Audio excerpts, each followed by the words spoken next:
이 아케이드 다음에 좀 이제 말씀을 잠깐 드릴 건 이제 백화점의 어떤 초기 모델이라고 얘기할 수 있는 곳인데요. 이 마가쟁 드 누보떼라고 하는 상점입니다. 이 마가쟁 드 누보떼는 이제 불어인데 이게 우리나라 말로 이렇게 그 뜻을 보면 이 새로운 상점, 또 신유행품점, 그리고 직물과 멋진 상품의 가게 뭐 이렇게 번역이 좀 됩니다. 주로 1830년대, 40년대 이렇게 등장을 했고요. 백화점이 탄생하기까지의 그 백화점 탄생의 어떤 연결고리 역할을 하는 상점이었습니다. 한마디로 얘기하면 이제 백화점의 초기 모델이라고 이렇게 생각하시면 좋을 것 같은데요. 이 마가쟁 드 누보떼가 갖고 있는 가장 큰 특징은 과거와는 비교할 수 없을 만큼의 상점의 규모가 대형화되고 또 상품의 규모도 이렇게 다양해졌다는 겁니다. 매장이 넓다 보니까 이 넓은 매장을 이제 상품별로 구분하면서 판매를 하기 시작했습니다. 지금은 너무나 당연한 것처럼 보이시겠지만 당시에 이제 그런 것은 커다란 정말 큰 혁신이었습니다. 이 최초의 백화점을 설립했던 부시코라고 하는 이제 설립자 좀 이따 소개할 건데 마가쟁 누보떼에서 이제 직원으로 이제 일을 시작했었습니다. 아무튼 이 마가쟁 드 누보떼는 이제 1848년 11월 혁명 이후에 이제 경제 침체가 계속되면서 자연스럽게 도산을 이제 하게 됩니다. 이제 다음 이제 우리가 좀 살펴보고 얘기를 할 건 이제 오늘의 본 주제인데요. 바로 백화점에 대한 얘기입니다. 여러분들이 잘 아시는 이제 미국의 경영학자이자 미래학자인 이 피터 드러커가 백화점을 뭐라고 얘기했냐면 가스라든가 뭐 전화 또는 전차나 철도처럼 19세기를 대표하고 상징하는 발명품이라고 이렇게 얘기를 합니다. 그러니까 드러커는 백화점을 단순한 어떤 상품 판매의 공간으로 이해한 게 아닙니다. 그만큼 근대로 이행하는 시점에서 이렇게 탄생한 백화점은 이 과거하고 어떤 중요한 단절을 이렇게 의미하고 있다라고 이렇게 보시면 될 것 같습니다. 이 백화점이 소비 문화에서 갖는 의미가 너무 커서 이렇게 하나로 이렇게 말씀드리기가 좀 어려울 것 같고요. 그래서 그걸 좀 이렇게 나눠서 좀 말씀을 드려보면, 먼저 백화점은 기존하고는 정말 다른, 하지만 지금은 너무나 익숙한 그러한 새로운 판매 방식과 소비 시스템을 이제 소개를 했고요. 그 다음으로는 당시의 여성들이 이 교회라든가 성당을 제외하고서는 그 남성의 에스코트 없이 공적 공간을 이제 다니기가 어려웠습니다.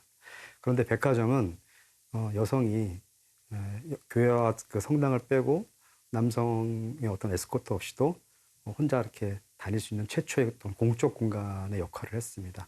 이거는 이제 여성사라고 하는 측면에서도 매우 의미 있는 어떤 그런 변화였습니다. 그리고 백화점은 소비와 사치의 어떤 대중화를 이루는 데도 크게 기여를 하죠. 그러면서 대중 소비 시장을 만드는 어떤 결정적인 역할을 합니다. 그리고 또 중요한 게 이 백화점은 이제 우리가 혁신가 또는 교육가라고도 이렇게 얘기를 할 정도로 도시인에 대한 어떤 근대적인 욕망들을 가리키고 또 도시인들을 근대로 이끈 계몽자와 같은 역할을 또 이렇게 하게 됩니다. 그리고 또 마지막으로 이제 이 백화점은 이 파리 패션이 이 성장하고 또 도시 문화가 발전하는 데 어떤 큰 기여를 이제 하게 됩니다. 그러면 이제 그 하나하나 좀 그 나누어서 좀 이렇게 좀 더 살펴보면 이러한 그 백화점은 새로운 판매 방식과 소비 시스템을 도입했다고 말씀을 드렸는데 최초의 백화점은 이제 1852년에 부시코가 설립한 그 봉마르쉐 백화점입니다. 1852년에 이제 부시코가 처음으로 봉마르쉐 백화점을 만들었는데 이 부시코는 이 봉마르쉐 백화점을 기존과는 다르게 이제 운영을 이제 하기 시작합니다. 어떤 내용이냐면 가격 정찰제를 도입한다든지 또는 이제 문제가 있거나 하자가 있는 제품에 대해서는 환불이라든가 교환이 이제 가능한 시스템을 도입한다든지 그리고 물건의 어떤 구입과 상관없이 자유롭게 백화점을 출입할 수 있게 했다든지 그리고 상품을 테마별로 구분하고 나누어서 판매를 한다든지 그리고 어떤 특정 시점이 되면 우리가 잘 아는 이제 바겐세일이라든가 상품 세일을 한다든지 과거에는 상상도 하지 못했던 이런 판매 방식을 이제 도입하는 거죠. 지금은 이제 이렇게 너무나 당연한 정책이 이 160년 전에 이미 봉마르쉐 백화점에서 시작이 됐고요. 그건 지금도 여전히 유효한 어떤 판매 정책들입니다. 그리고 부시코는 이 백화점을 그 자체가 그 근대의 상징이자 또 소비의 유혹수단으로 생각을 했습니다. 그래서 상품뿐만 아니라 백화점 그 자체에 대해서도 엄청나게 투자를 합니다. 그러니까 이런 생각을 부시코가 갖게 된 건 파리 만국박람회로부터 이렇게 영향을 받은 건데요. 만국박람회가 보여주었던 당시 그 신세계와 같은 세계를 부시코는 1년 365일을 상시적으로 보여주고 싶다라고 하는 생각을 이제 갖게 된 거죠. 그러면서 만국박람회에서 받았던 그 큰 인상을 이제 백화점에 투영을 하면서 백화점을 만들어가는 겁니다. 실제로 이 봉마르시아 백화점 신관을 건축할 때 파리 그 만국박람회를 기념하기 위해서 이 에펠탑을 이제 만들게 되는데 그 에펠탑을 만들었던 에펠에게 이 봉마르시아 백화점의 신관 건축을 이제 의뢰합니다. 그래서 봉마르시아 백화점의 파사드는 이 마치 오페라 극장처럼 그 외벽을 고급 석재들로 이렇게 장식을 합니다.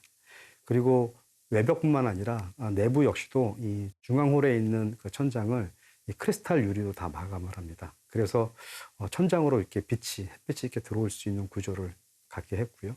그리고 중앙 계단은 마치 오페라 극장의 관람석을 이렇게 연상하게 하는 그런 구조로 이렇게 중앙 계단을 또 만듭니다. 그래서 봉마르시아 백화점을 보면 이게 상점이라기보다는 오히려 오페라 극장이라든가 박물관 같은 이제 느낌을 갖게 합니다. 이런 느낌은 우리나라에서도 마찬가지로 그 우리나라 최초의 백화점이라고 얘기되어지는 게 이제 미쓰고시 경성점. 그러니까 여러분들이 좀 잘 아는 신세계 백화점 본점입니다. 그 신세계 백화점 본점을 이렇게 보시면 외부라든가 그 내부가 이거는 상점이라기보다는 아까 말씀드렸던 것처럼 그 오페라 극장이라든가 이제 박물관 같은 그런 느낌을 줍니다. 그래서 한때 이 백화점을 장치산업이라고 이렇게 얘기한 적도 있습니다. 그리고 지금도 백화점은 도시 그 어떤 건축물 못지않게 아주 화려하고 고급스럽게 이렇게 장식되어 있는 것을 여러분들은 이제 보실 수가 있습니다. 이 백화점 탄생이 갖는 또 다른 이제 중요한 의미는 이제 앞에 잠깐 얘기했던 것처럼 여성이 공적인 영역에 진출할 수 있었던 어떤 도화성 같은 역할을 합니다. 당시 여성은 교회와 성당을 제외하고 남성의 동행 없이 이렇게 혼자 다닐 수 있는 구조가 아니었습니다. 여성 혼자 이렇게 거리에 나가면 거의 대부분 매춘부로 이렇게 오인을 받던 시절이었습니다. 도시산책자가 처음 등장했던 그 아케이드에서도 거의 대부분은 남자 도시산책자였지 여성의 도시산책자는 없었어요. 참 그런 걸 보면 당시에 어떤 여성들이 길거리조차 혼자서 다닐 수 없었던 그런 아주 그런 상황이었죠. 그런데 이제 백화점이 등장하기 시작하면서 여성들이 이제 남성의 에스코트 없이도 혼자서 이제 방문할 수 있는 최초의 공적 장소가 된 것입니다. 그래서 여성의 어떤 사회적 지위가 변하기 시작하는 또 계기를 이제 만들어주기도 합니다. 앞에 강의에서도 잠깐 얘기를 했었지만 19세기 근대 어떤 자본주의가 탄생하던 시기에 생산과 소비의 분리라고 하는 이 영역 분리 이데올로기가 사회 전반에 어떤 영향을 이렇게 주었던 상황이었었죠. 그러니까 즉 공적 영역은 남성들의 전유 공간이었던 겁니다. 그런데 이제 백화점이 등장하기 시작하면서 여성에게 처음으로 공적 영역의 진출을 이제 허용한 거죠. 그래서 백화점의 탄생은 여성의 사회적 진출이라고 하는 것에서 이제 큰 계기가 이렇게 됩니다. 이렇게 이제 처음으로 이게 공적 영역을 획득한 이제 여성은 이제 과거하고 확실하게 단절을 하고 또 과거로부터 벗어나기 시작하면서 이 백화점이라고 하는 새로운 소비 공간에서 이 소비를 통해서 어떤 근대적인 욕망을 교육받고 또 그 욕망을 분출했던 이제 그랬던 곳이라고 이제 얘기를 할 수가 있습니다. 그 다음에 이제 백화점에 대한 이제 또 다른 어떤 그 의미를 이렇게 보면 이제 소비의 성전이라고 우리가 백화점을 얘기할 수 있는 것처럼 소비와 사치의 대중화를 이제 만들어낸 어떤 장소이기도 합니다. 백화점은 산업혁명 이후에 일반 대중들을 대상으로 해서 이제는 누구나 편하게 출입할 수 있는 대규모의 상업 공간이었습니다. 그리고 상류계급의 어떤 유행이나 어떤 생활 양식들을 일반 대중에게 소개하거나 또 전파하는 역할을 이제 백화점이 하게 되고요. 그래서 과거 귀족들의 전유물이라고 얘기되어졌던 소비라든가 사치가 이제 일반 대중들도 참여할 수 있는 영역으로 전환되는 데 있어서 백화점이 이제 또 기여를 합니다. 그래서 이 백화점이라고 하는 것이 지금은 뭐 너무나도 당연한 것처럼 이렇게 매주마다 일상적으로 우리가 출입을 하지만 이 소비와 사치가 대중화되는 그 과정에서 되게 중요한 역할을 했다는 걸 이제 우리가 이해할 수 있습니다. 그다음에 이 백화점은 이 만국박람회를 이어서 근대적인 계몽과 교육의 장소라고 우리가 또 얘기할 수 있습니다. 이 백화점이 이 근대적 계몽과 교육의 역할을 했다는 것의 의미는 뭐냐면 좀 쉽게 이해를 돕기 위해서 백화점과 백과사전을 놓고 한번 생각해 보시면 이해가 좀 빠르실 것 같습니다. 백화나 백과는 다양한 어떤 기호들의 모임이라고 그렇게 생각하시면 됩니다. 백과사전은 언어들의 모임이고 백화점은 상품들의 모임이죠.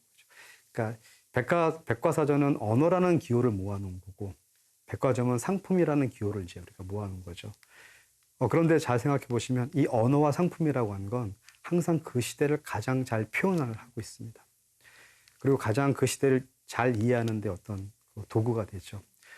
더불어서 백과사전이라고 얘기하면 여러분들은 어떤 그 기억을 가지실지 모르겠지만 이 백과사전이 갖는 의미는 뭔가 이렇게 근대화되고 진일보한다로 가는 그런 의미가 있습니다. 그래서 이 출발의 이념부터 보면 이 민중의 계몽이라고 하는 어떤 공통된 성격을 백화점과 백과사전이 이렇게 가지고 있다라고 이렇게 이해하시면 될 것 같습니다.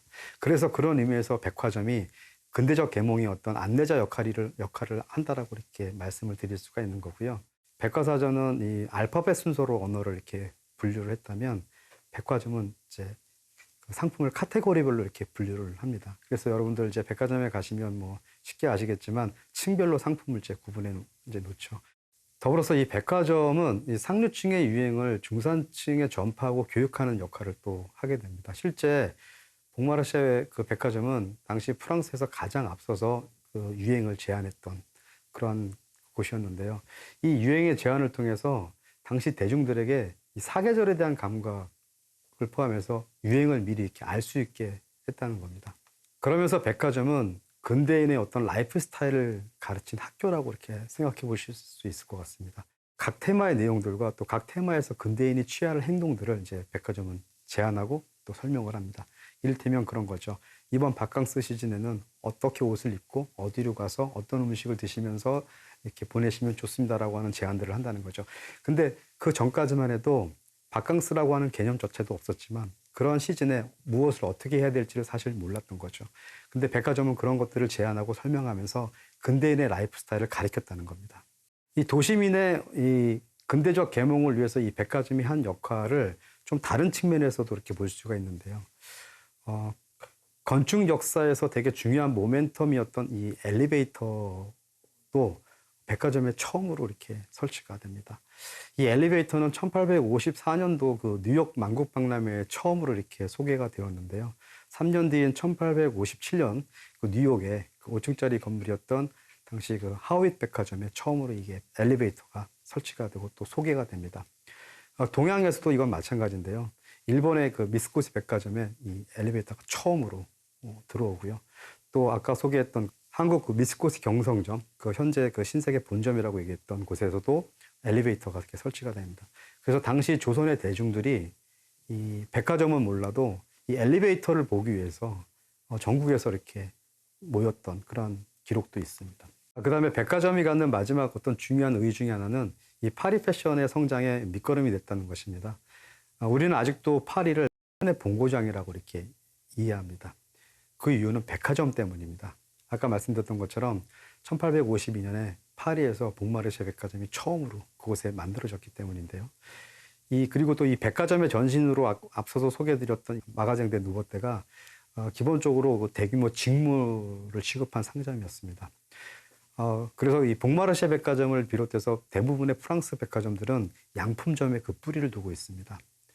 이와 다르게 이제 영국 같은 경우는 이제 헤롯 백화점을 중심으로 해서 수산물을 기초로 해서 일단 백화점이 이렇게 성장을 했는데요. 그런 것처럼 프랑스의 백화점들은 패션과 매우 밀접하게 연관되면서 발전을 이렇게 했습니다.